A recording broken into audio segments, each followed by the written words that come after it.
What is going on, everybody? Happy Thursday. We are live. Hopefully, everybody's having a great week this week. And I'm super excited because we have a special guest on today. But as always, I got my sister, Miss Ward, with me today. How you doing, Miss Ward? Phenomenal, the usual. There you go. There you go. And today we have on Pat Finley of Commercial Kitchen Chronicles joining us. How you doing today, Pat? Better than I deserve to be, man. I can't complain. There you go, man. Well, I really appreciate you joining us, man. If you have not checked out Pat's podcast, Commercial Kitchen Chronicles, make sure to go and subscribe to him and follow him. And he's a commercial guy, so I'm super excited because I know very little about the commercial side of things. I've done a few jobs here and there for some restaurants and some hotels and things like that as far as the laundry side and then like some kitchen stuff for some restaurants. But it's not my area of expertise. So I think we're all going to learn something today. I know there's a lot of guys out there in the appliance industry that are starting to branch off into that commercial side. So if you're not following Pat on YouTube or any of the platforms he streams on, make sure you go search Commercial Kitchen Chronicles and follow him. But Pat, real quick, just give us a little introduction. Tell us a little bit about yourself, if you don't mind, sir. Yeah. Thanks for having me. I've been a follower of yours for a while, and this is a cool thing you guys have going on here, and I really appreciate the invite. So thanks for having me. Um, I've been doing this commercial kitchens for 17 years. I actually started off in high school as an electrician. I worked probably 6, 7 years doing that. My dad did the restaurant stuff, and he worked for a company that got bought out, and he didn't want to work for a big conglomerate. I didn't have any experience in it, so it didn't matter to me. So he got me his spot. He retired and went on his own for a little bit, and then I started doing this 17 years ago. Started off hot side, went to do refrigeration, and now I do it all. If it's in the kitchen, I'll fix it, man. Awesome. Awesome. Good stuff, man. Good stuff. Well, I'm gonna pray us up as always, and we're gonna get right into this thing and see where the conversation leads us. And as always, if you have a specific question for Pat or anything about commercial appliance repair, just drop it in the chat. We'll be more than happy to throw it up there. But let's pray, and then we'll get right into the conversation. Lord, we thank you for this day. We thank you for the opportunity to come together. We thank you for Pat, and we just ask that you bless him and bless the podcast, bless the company that he's working with, and we just continue to pray for the Alliance community and each and every member and the families and businesses that they represent. And we just ask that you watch over us this day, watch over us this weekend, be with all the families and kids going back to school and getting on the buses and going back to the grind of school. And thank you for the teachers and everyone out there that takes care of these kids and helps to educate them and lift them up. And we just ask that you continue to bless the Service Alliance group and everything that we do and help us to listen to you as you guide us, Lord. And we thank you. And it's in your Son, Jesus' name we pray. Amen. All right. Let's see here. We got a few people checking in this morning. Brother Jeremy, good morning. Got your 6 appliance repairs in the house. Adam Schwiegel, good to see you, sir. Good morning. Thank you for joining. Got JoJo in the house. What's up, JoJo? Nice to see you, man. Hope you're doing well. And I I have, like I said before, I have very little commercial experience. We've been in a few kitchens, we've been in a few laundry rooms, things like that.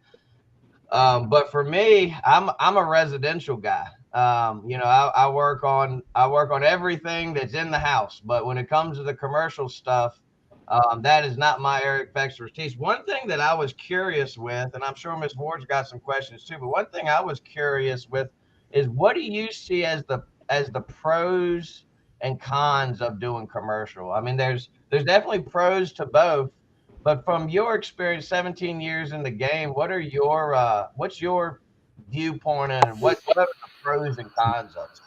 So the biggest thing would probably be the difference would be from a residential to the commercial side would be the environment. So you go into a house, you may have one or two people, a dog or a cat walking by. I mean, you get into a kitchen, it's close to lunch or dinner time. You could have 20, 30 people on a line. You're going to have waiters running in and out. It's going to be busy. They're going to be cooking over the top of you.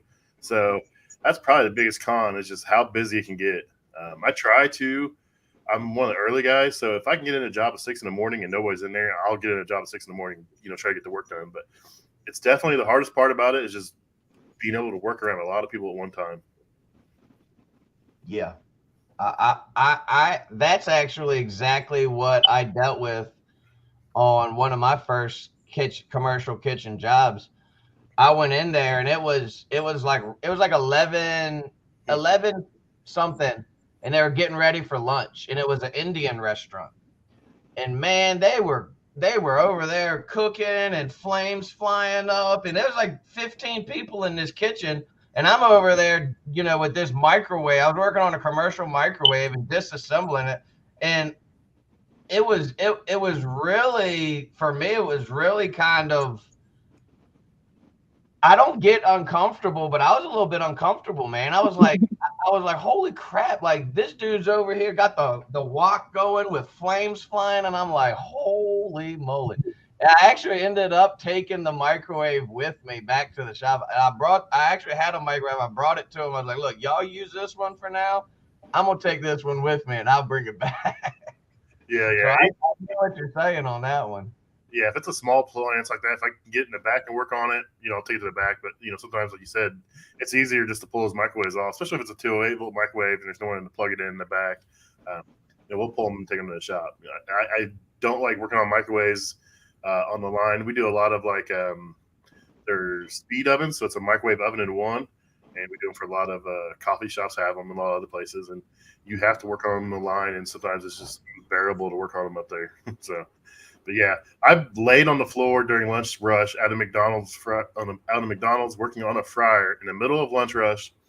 They're carrying fries over my head, dumping grease on me. I mean, it can be a crazy environment. Now I don't have no hair. I have had hair for a long time, and I've had they pull the fries out, they don't shake them off, the grease is dripping off, and they just carry it over top of your head, not thinking because that's what they always do. I have a head full of blisters from grease burns. It can be a pretty crazy environment. So. But you love it though, right? Oh yeah, I wouldn't trade it for nothing, man. It pays really well. If you want to learn on your own, you want to do something on your own, the sky's the limit. I mean, we literally we work on everything: dish machines, ice machines, HVAC, refrigeration, walk-ins, reach-ins, under drawer coolers. I mean, anything in the kitchen, garbage disposals, hot wells, toasters. I mean, if it's in there, I will look at it. I will try to figure it out. If I can't figure it out, I'm going to figure out how to figure it out. There you go. Miss Ward, you got any? I don't want to hog him because I know you got questions too. Yeah, man, I got like 20 questions. I'm trying to pick the first one. So, all right. So, what is the foundation to build on to create a solid footing in commercial kitchen? Like, if you're a new technician, you recommend hot side, cold side. What do you recommend, and do you recommend what would be the best place for them to start? Because I got a follow-up question about training and manufacturers. So, no experience on residential or anything. Just hey, I want to do this. Just straight coming in. I'd start with hot side. It's a little easier. It's not hot side isn't affected by your environment as much as cold side. So when you do refrigeration, you're affected by the ambient temperatures and a lot of other things. Hot side doesn't rely as much on the ambient to affect it. So you're pretty much just looking at what's coming in, power coming in, water coming in, gas coming in, and you're focusing on that. When you do refrigeration, a lot of other outside factors can impact it. So hot side's a pretty easy one to start with. And then once you get comfortable and build up a good repertoire with that, then you could look at, hey, if you want to do refrigeration, branch it into that. So that's how I started. I started on hot. I got it down pretty quick, thanks to trial by fire. And then I wanted to do refrigeration. Kind of self-taught myself that. So All right. So for the people who don't really understand hot side fryers, can you kind of elaborate for the novices and the like me? Hot side is just anything that cooks the food or stores the food warm. It can be a toaster, a microwave, an oven, a fryer. I mean, it can be anything, a steam well, anything that heats, so it doesn't have refrigeration to it. So, in my world, our main ones are like convection ovens, combi ovens, and steamers. So, a combi oven is actually a steamer and a convection oven all in one. So you can do a lot of different things in it. They're really cool. They can be really simple and they can be really complex. It's just how much you want to spend as far as money will give you more complexity, and it just goes up from there. So anything you can cook or heat up food in, that's hot side for us. Cool. All right. And as far as the manufacturers, I have a question. As far as the manufacturers, which manufacturers do you, in your opinion, provide the most up-to-date training, the most consistent training? Like which manufacturers really invest in that to manage to maintain their products? So before, I won't say the C word, but before that, everyone Mhm. did a good job of having in-person training. They had some online stuff, but they did a really good. They always were traveling and training. They had factory training. You can go to manufacturers, stuff like that. And then since that happened, a lot of it has gone to online stuff. And then like trainings generally they call it level 1, level 2, and level 3. Level 1 is generally online, and then level 2 would be like a local. They'd come and do a local thing, and level 3 is generally factory authorized training, like at the factory center. Um, but there's a group, Well Built, or they're now part of Ali Group. It Mhm. a ton of brands, and they are really focused on getting training technicians. They have a strong belief that if your brand is only as good as the technicians you have working on it. So they're really beginning to be really service focused as far as getting your technicians trained and brought up to speed on all their equipment.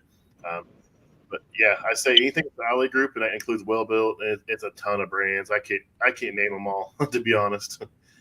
Got it. Brother Paul Hartland had a question I think kind of goes good with what you're talking about with the manufacturers and such. He said, "What is the best way to find tech sheets and parts for them? Do you think it's more accessible than in the residential side?" I really see. I really don't have a whole lot of experience with residential side. Just mainly on stuff I worked on my house, and I used to just like always go to Sears Parts Direct, and I used to use their manuals for the residential side. So I'm not sure how much is out there for residential, to be honest. But I work for General Parts, and we're part of a limited service group, which is a part of Partstown. And I use the Partstown app for everything. Generally, it's on. If it's not on there, it's pretty much not on the internet. Uh, so Partstown app finds everything I need. If not, you can go to a lot of these manufacturers. You can go to their website, and some of them have the stuff on there, some of them don't. Or you can call tech support line, and a lot of times they will give you the manual. They will send you a parts breakdown, via email, and they're pretty good about it most of the time because they want their equipment fixed. They don't want their equipment down because if it's down, it means they don't look good. So they'd rather have their equipment fixed, at a timely manner. So they're going to help you out. And are the manufacturers, so like in the residential world, if I'm not LG authorized, LG is not going to talk to me. But there's exceptions to that rule, like Speed Queen, Sub Zero. A lot of the what I consider better manufacturers, they'll talk to anybody. Is it kind of like that in the commercial side, or are they more concerned that, hey, I want you to get my stuff fixed. I don't care if you're authorized with us or not. So under warranty, some companies will throw a fit if you're not a warranty provider. Now there is some companies that doesn't want to give tech support really at all unless you're trained on it because they don't want untrained people working on their equipment. Um, and some of it's just a liability and hazard issue. They're worried that an untrained or a person that doesn't have experience on it may potentially mess something up. But for the most part, they're going to help you out. But there is a couple out there that kind of leery if you're not trained. They don't want you really touching them. Yeah. So it's kind of the same. It's hit or miss. Yep. What areas of opportunity do you see? Like on our side, we still got people running from LG and Samsung, which in 2023 is just insane. So in your area of specialty, where are the challenges or where are the opportunities? Like I'm one of those people, I'm a niche person. So I like to do the stuff nobody want to do, so I can just, the sky's the limit when it comes to my bag or my paper. You feel me? So where are those areas in commercial, and how do you get trained up in as far as that's concerned? So most of our training is just on the job. So we have a we just teach guys they right along. We're also our company's offering. We're doing unlimited service universities, what they're calling it. We're building 5 facilities across the country. If you get hired in, no experience, they'll put you through the program. It's like a 8-week program. You go to That's awesome. you go to school for a couple weeks for like electric, and then you come out and you go work with a guy for a couple weeks, and you kind of focus on the electric, and you go back for gas and steam, and you do that for. It's an 8-week program, but it's really like a 4 or 5 month program because you're going to come out and apply that in the field for a couple of weeks, and you're going to go back and train for a couple more weeks. So, but that's how we're doing it in the future. There is an organization out there called CFESA, and it's Commercial Food Equipment Service Association, and they have a lot of resources and a lot of training. They offer training for new techs that have no experience whatsoever. They come in, they show them how to use basic tools, basic meters, manometers, that kind of stuff. And then they have some stuff based on electric, steam, gas, and water. It's a week-long program. You come in, they teach you the basics on, troubleshooting electric, gas, steam, and water. You do a water filtration class, and then that's a 6-day class, and then they do a basic refrigeration as well. But you got to have your EPA. You got to have a little bit of experience to go to that one. I used to teach that one. I'll probably teach some more here in the future, but that's some of the opportunities there. But most of it is just hands-on. There is some stuff with Igniter Labs. I don't know if you guys have heard of that. An online program. It's some training stuff, and they have a lot of stuff on there you can do based purely on the commercial side of it. And there's some equipment on there, and it's kind of cool. It's getting better, but it's you can drag meter leads around. You can check stuff that way. It's got an amp clamp. You can clamp around wires. It shows that kind of stuff. But really, if you can get in online and check, a lot of these manufacturers have free online training. You don't have to sign up for it, and they send you a link to like an unlisted YouTube video, and you go through the YouTube video, and then you take a test afterwards, and then that's a little bit of certification they'll give you and let you work on some of their stuff. So that's awesome. As far as getting into it, right now, the install side would be a pretty cool place to get into. We install equipment, but I follow a lot of companies that install equipment. And they don't do a very good job, and that's their main goal is installing equipment, selling equipment. So if you could get in as an installer and work your way in, and that'd be a great place to start. Installing brand new equipment because it's not broke. Just make sure you do it the way it wants, because I'm gonna come up behind you, and if it's not right, I'm gonna call you out in the video. But install would be a great place to start, and then go from there. But there's all kinds of training out there. It's just kind of most people keep it quiet, keep it in house. Yeah. And for people wanting to start on their own, it's kind of rough. But people can always reach out to me. I got a website. You can go there. If you're interested, you can email me or you can text me or, message me on a platform, and I'll give you some, some directions to go. If you want to stay on your own, or if you want to come to work for a company, I know people all across the country. We have brands all across the country. If we don't have a brand in your area, I can find you a company in your area that does this kind of work, and, we get you squared away. That's great. I heard you say the something labs. What was the name of that? Igniter Labs. So it's a lot I was writing that down so I can look into it. There's an HVAC one out there. I can't remember what it's called. It's pretty big. I think they're getting into the commercial side of it too. I think they have residential appliances on it. I think they're working towards the commercial side of it as well. And so if you could reiterate again, you were talking about well built. Is well built belong to, like, are they under an umbrella? Yep. Or okay, and what's the name of the umbrella they're under? Ali Group. I think it's ALI ALI then Group. So Well Built has been a company for years. It's kind of just bounced around ownership, but that encompasses like Frymaster, Garland, Cleveland, Combo Therm. It's a bunch of brands. And what they do is they keep a brand, and that brand does specific products. So Frymaster does all fryers, and then Garland does like grills. You got char grills, grills, clam grills, like what McDonald's and Chick-fil-A uses, and Wendy's. And so they kind of keep a different brand name, but that brand name does a specific line. So it's not like they don't jump across other brand names. So they got purchased out a couple of years ago by Ali Group, and they've really turned the corner on being a service-minded company, and it's pretty cool. I'm actually going to be doing some stuff with them coming up in the future. So, I got one more question for you. I've noticed some companies like There's some companies, because I'm in South Florida, we keep it popping down here. This is what a real bag is, cha-ching, cha-ching. So I was going to ask about, I've noticed some companies that are like, they deal with only the beverage side or just the ice machines. So apparently these areas are extremely lucrative. What's your thoughts on that? Yeah, years ago, I actually thought about opening a company where all I did was sell, service, and lease ice machines. Because, I mean, generally ice machines are always water issues. I mean, very rarely is it a refrigeration issue. Yes, it does happen, but generally it's always a water issue. So, say if you lease an ice machine, you can test the water and you can say, hey, you have to have these filters. So there is a little additional revenue stream. You can sell them filters on top of the lease payment on the ice machine.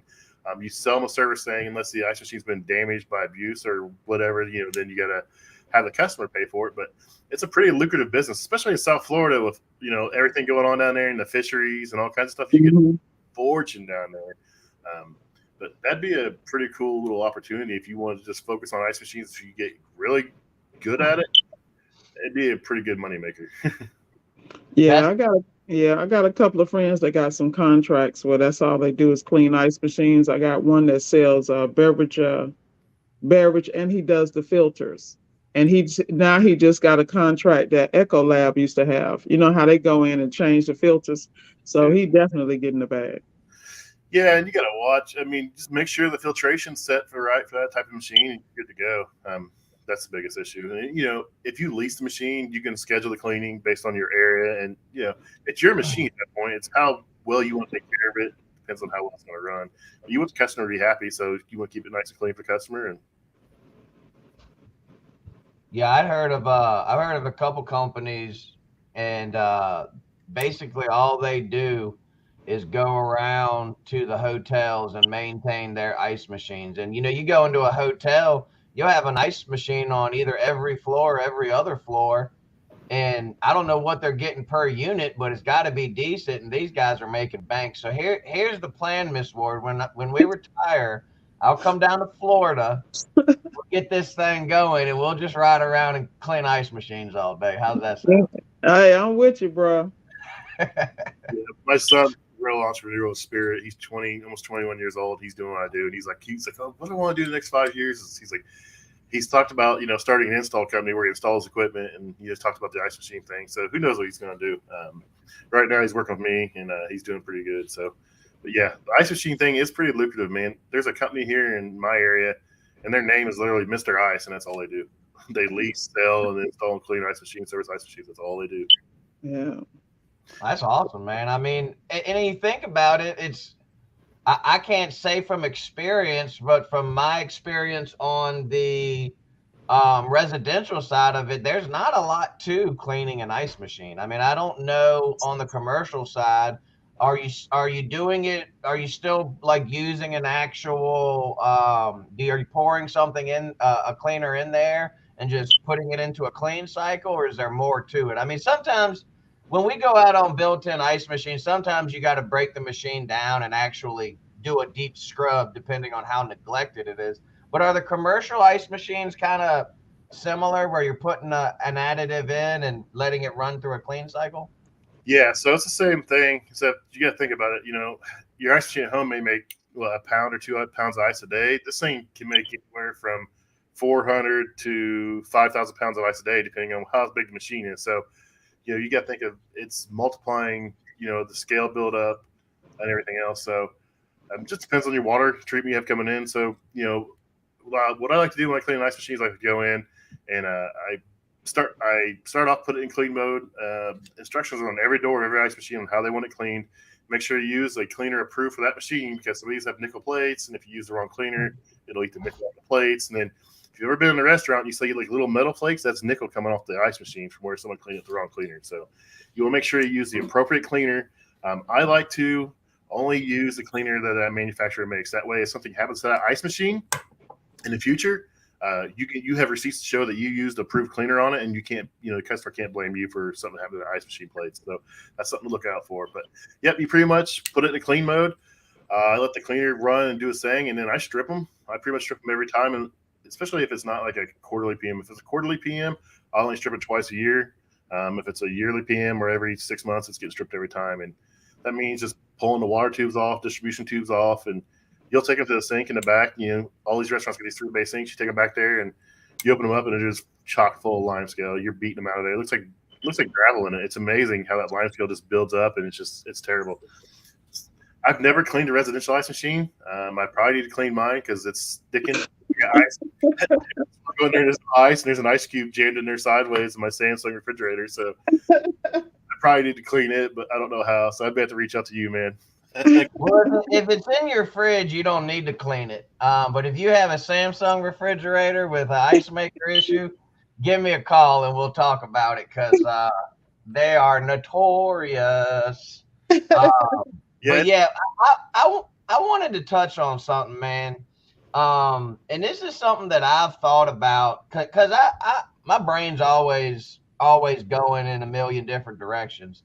But one thing I've thought about when it comes to the commercial side of things is that every single thing that happens in that kitchen or whatever is an emergency. Yeah. If that fryer's down or that oven's down, it's not one of those things where, sorry, man, we can't get out there till next week. And that was one of my biggest hesitations when I thought about commercial. I don't like to be pressured to get out there immediately. We already have a really big customer base with property managers that we prioritize, and we prioritize no cooling refrigerators. We don't work on weekends, and I imagine if McDonald's fryer goes down on a Saturday, they want somebody out there Saturday. So talk about that a little bit. And I think that's a really big thing you got to think of before you get into this. You can't say, "Hey, we'll be there next week." There's got to be some sort of art and standard procedures to getting you guys out there ASAP to get that fryer working. The one thing we know that isn't a priority is those ice cream machines at McDonald's, because apparently nobody fixes those. My buddy, he works for a company. They used to own. They were the largest McDonald's franchise in Florida. He lives in Tampa area, and he has to break down his ice cream machines. I don't do them, unfortunately. They let them run low, and then they freeze up. And then when they freeze up, only a technician can come and take care of it. So they let them run low, and they freeze up, and that's generally why they don't run. So that's the problem. Or they don't clean them enough. If you don't clean them for so long, they lock out. A technician has to come out too. So that's generally the two biggest issues with the ice cream machines. So don't let them lie to you. But it's hard to prioritize. So most restaurants have more than one piece of equipment that does everything they do. We at one point we were 2 weeks out. We were telling, if you weren't a customer, you hadn't done business with us in a year, or you were a credit card business, we couldn't run it. We were just like, unfortunately, we can't get to you. We were 2 weeks out. We prioritized our bigger customers, the customers that we did a ton of work for. And then if it was, we have certain manufacturers where we have to do certain times to meet, per our guidelines or contracts with them. So we had to do that, but it's rough, man. You get people calling in all the time and they have one or two fryers and, one fryer's down and, they can't, they're half the speed they were before because they're half their, their cooking are down. It's a hard balance, man. I feel sorry for the dispatcher because she catches crap from the customers and she catches crap from us. So it's a real spot to be in. You just got to prioritize your customers. I mean, like you said, you prioritize, some people you work for, and we're the same way. I've got a pretty big account, and if they call, we're there that day. And the weekends thing, yeah, that's a hard part, man. It's being on call is no fun. Getting a call at midnight, getting a call Friday night, 7 o'clock. You got to your son's football game, your phone starts ringing. It's just like, man, here we go. Awesome. Yeah. So what is the, in your opinion, from a technician starting out, what's the beginning salary and what's the potential? Like how does that work? So for us, I think it just depends on the market, but I know it's over 20 an hour to start with zero experience. Just come in and you're riding with somebody. Just depends on how fast you learn and how much money you want to make. I started off doing this 17 years ago for $13.50 an hour with no experience, and you can easily make six figures a year without overtime. And if you want to work some hours, you can do $160,000, $180,000 a year. It's all up to what you want to do, though. I mean, you can come in as being a 9 hour guy, not do anything extra, do your bare minimum, go home, and you're going to make, mid 30 an hour. But if you're a guy that comes in, bust your butt, you're always learning, you're always doing the after hours jobs, you're taking the installs, you're doing the stuff no one else wants to do, you can make upwards of 50. So it's all about effort and the company you work for. I mean, smaller companies don't generally pay as much because, they don't have as high as rates. It's all in what you want to do. If you want to work on everything, you can make more money. If you only want to focus on one thing, you're not going to make as much money. So it's all about output. So do you guys only have technicians that work out of your specific regions, or do you have remote techs? Exactly how does your company's structure work? So we are in 27 states with like 29 branches or something, General Parts is. But I work out of the Indianapolis office, but I'm dispatched from home. So I leave from my house, go to the first job, and then, if I'm close to the shop, I'll run through and get parts, or someone will bring me parts. But most of the time I stay out of the office unless I just need something. So I'm pretty much remote dispatched. We have guys that can live, as far as 2 hours away from a branch, and then they'll actually ship parts to a UPS box for them, and they go pick up parts at a UPS drop box or whatever. So, I mean, there's opportunities. You don't have to be out of an office. You can be a remote guy, and they'll ship parts to you and that kind of stuff. Just if they can trust you and you're out there, proving you can do what you need to do and be profitable, they'll work with anybody. Are you guys in Florida or Virginia? Yes, we are in Florida under Whaley. Uh-huh. I think it's Whaley, maybe Heritage. I'm pretty sure we're in both states. I know we're in Florida as Whaley, and I know pretty sure we're in Virginia as Whaley as well. So if you go, we have, I forget how many companies are under our umbrella, under the same umbrella as us, but there's a bunch of us. And the name of your company, the umbrella company? It's Unlimited Service Group, which is part of PT Holdings or Partstown. All right. Awesome. Oh my God, I keep forgetting the world we in. Everybody owns everybody. Welcome. Yeah. Y'all better get with the program. Yeah. It's crazy. I mean, like I said, a lot of people complain about it. And I'll be honest, the day we had they sent an email at 8 a.m. said company-wide meeting at 11 o'clock. I was like, oh man, we just got bought. I already knew it was coming, and then they said that, we had the meeting and, we're joining Partstown, blah, blah, blah. I was ready to quit. I was mad at the world. I didn't want to do this. I went from one big company to an even bigger company. And I chilled out. I thought about it. And, I've met a lot of people, I get to do a lot of cool things, and they support me. So, I mean, you get out what you put in, though. I mean, just like everything else in life. You can skate by and complain about what's going on, woe is me. But guess what? If you get up every morning and you do something to better yourself, the world is yours. I mean, yep. Yes. Amen. I want to wrap up with two fun questions, and fun. I think they're fun questions. As we're wrapping this up, first one is, what is your favorite piece of equipment to work on? If you had one piece of equipment to work on, what is your favorite, and what is your least favorite? Well, it could be the same piece of equipment. It just depends on the days. I really like working with combi ovens, and that's the oven that has a steam feature and it bakes. It's the oven over here. That's a combi oven. It's a particular manufacturer, but they're really cool. Some can be pretty simple. Some can be super complex. There's a ton of wiring, a ton of different things in there, and it's always a challenge, especially if you got a weird issue. And I like that weird issue. So I really like working on combi ovens. I install a lot of them and I service a lot of them. That's pretty much my bread and butter. I do refrigeration too, but mainly it's combi ovens. My least favorite, that's a hard one to say. Probably some dirty fryers. I mean, I like working on them, but at some point, I got fryers now that are auto filtering. So what that means is you press a button and it drains the fryer, it runs it through a filter pump and pumps it back up. The problem is your end user doesn't put a filter paper in it and it clogs up. So you have a pump trying to pump 8 gallons per minute and it's full of crumbs and it jams up in an elbow. and you tear it apart. And of course, it's got pressure on there because it's deadheading the pump, blows, overloads in the pump, and it could be a mess. But I mean, I generally don't have anything I don't like too bad. I like all the equipment, but it just depends on how well someone maintains it. I could have a combi oven I love working on, but if it's at a certain place, it's not maintained. The floor is nasty. It's generally the floor, the environment it's in. So I don't really fault any piece of equipment. Generally, I blame the end user for his problems. Yeah, I think that's true across the board, residential, commercial.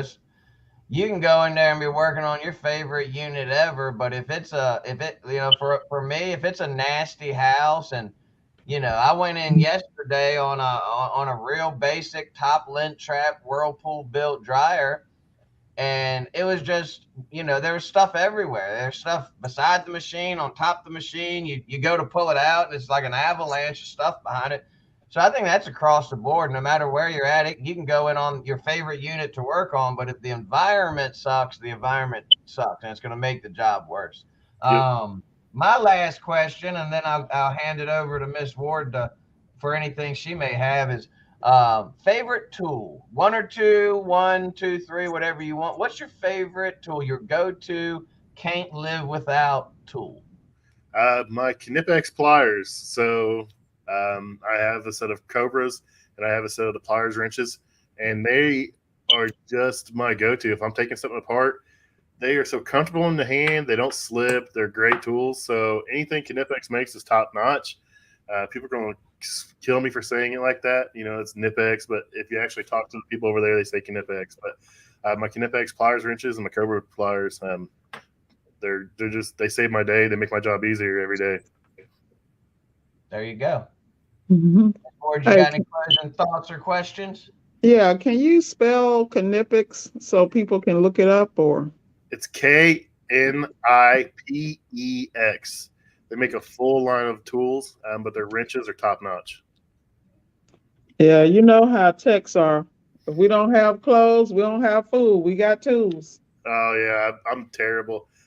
I just don't tool anymore. It'll get too dirty, and I'll buy a new one. And I just give it to my son. He doesn't care if it's dirty. I'm like, I don't like the looks of it. It's too dirty, or I tore the plastic a little bit. I want new ones, and I just give them to him. Well, my last question is, when a technician is looking to go work for a company in the commercial field, is there anything they need to look for? What did you advise with your experience? What should they look for in a company so that they can have a great long-term relationship? Look for a company that values its employees and has a good culture. We all have had the bosses that'll just run you to death and don't look out for you, but you want to make sure the company has a good culture and they really stand behind their employees. I've worked for companies where, you're always wrong, customer's always right, and that's not the case. We're a service industry. You want your customer to always be right, but there comes a point in time where the customer is just, downright belligerent or mean, and you want someone who's going to stand behind you. So if your company has a good culture and they look out for them, the guys, that's where you want to be. They'll take care of you in the long run. Appreciate that. Appreciate it. That's good stuff, man. And we talk about that all the time on the podcast. Those of you out there that are bosses or managers or owners, take care of your guys and gals. The people that are work for you are the heartbeat of your company. And if you're just out there dogging them and not caring about them, then they're not gonna give you their best. So give your people your best so that they can give your customers. The customer is important, but not nearly as important as your employees. The people that work for you are the ones that are out there representing your company, and that culture and sewing into those people that work for you is so important. Whether you're in commercial, residential, no matter what you do in this life, sewing into the people that are out there trying to help you and help your customers. That's what it's all about. Well, Pat, we really appreciate it, man. Do you have any closing thoughts or anything you want to plug or share at the end here before we hop off? Well, I mean, if you're interested in joining, the commercial industry, reach out to me. Check out my website, commercialkitchenchronicles.com. You can find me on all social media, LinkedIn, Facebook, Instagram, TikTok, X or Twitter or whatever you want to call it. I'm everywhere out there. You can reach it. You can get a hold of me, and I'll return calls, messages, whatever.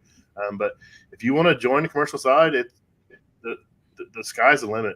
You can be as busy as you want to be, or as slow as you want to be. It's your choice. But there is a ton of work. We always say that we're aging out faster than we bring it in. But I was talking to some guys, and they say that our industry, just the commercial side, is like 8-to-1 to 10-to-1. So for every 8 to 10 guys retiring, there's only one guy coming in that's going to take his place. So it's a great time to get involved and to learn the trade. If you want to start a business, whatever you want to do. But there's a lot of opportunities out there right now. Yeah, thanks for pulling the curtain back, Pat, and really allowing us to see behind the scenes and opening opportunities for other people, because the trades is where it is. Oh yeah, and that's why I do all this. It's just to highlight the trades. Like I said, me and TK were talking earlier. It's I started the podcast because there was no one that was showing my side of it. I was listening to the podcast driving around. There's HVAC, plumbing, electrical guys, and there wasn't really anyone showing what we did. And I started it for that, and it's kind of grown into, pushing what we do as an industry out to the public so people know or are aware that what we do. I mean, it's a cool job. I do a lot of cool stuff. I meet a lot of great people too. The people I meet makes it worth it. These people in the restaurant, are some of the coolest people. They can joke, laugh off. I've met some real grade A buttholes, but most of the time everyone's pretty cool, and we get along pretty well. If you see some people joking, I generally I'll see the response and see if I can join in and crack some jokes and stuff like that. So it's been a great career, and I've made a lot of money doing it, and I look forward to what the future holds. Awesome, man. Awesome. Well, thank both of you. Thank you, Pat. Thank you, Miss Ward, as always, for joining us. If you haven't checked out Commercial Kitchen Chronicles, go over there. This idea just popped in my head, and I'm just going to throw it out there, and it might be already. But is there a commercial kitchen Facebook group for commercial kitchen people? There's several of them out there. I have one. From my page, I don't really do a very good job promoting it, but there's some several good ones out there. They're just search commercial appliance repair, or commercial appliance groups, and they'll pop up. I'm in about all of them. So if you want, I can give you a link. I can give you some links to some, and you can post up in the group later on if you want. Awesome. Thank you, man. Well, as always, thanks everybody for tuning in. If you haven't subscribed to Solid Steps to Wealth, make sure to go over there. Thank you, all the Solid Steppers, for joining in. Thank you, Pat and the Commercial Kitchen Chronicles, for joining us. As always, if you haven't been over to servicealliancegroup.com, make sure you go over there and join that all access membership. We're actually going to be celebrating our 1-year anniversary this month, I believe the 27th. So we're going to be doing some special promotions. We're going to have some special deals. So if you're still on that tech package and you haven't upgraded to the all access package, I highly recommend it. But don't do it yet. Wait a few weeks, because we're going to drop a promotion on the day of our anniversary, and it's going to save you a lot of money. So I appreciate all of you guys and gals checking in. As always, I will see you again next week with Miss Ward. EJ and someone will be on tomorrow. I believe it might be Jenny and Shayna tomorrow, but I'm not sure. But either way, have a great weekend. Go out there and help somebody out today. Go out there and do something good for somebody today. And if you have any questions about the commercial side of things, Pat's giving you the open invitation. He's an open book, man. He's a good guy. So just reach out to him, and we will catch you guys next week. Peace. Thanks.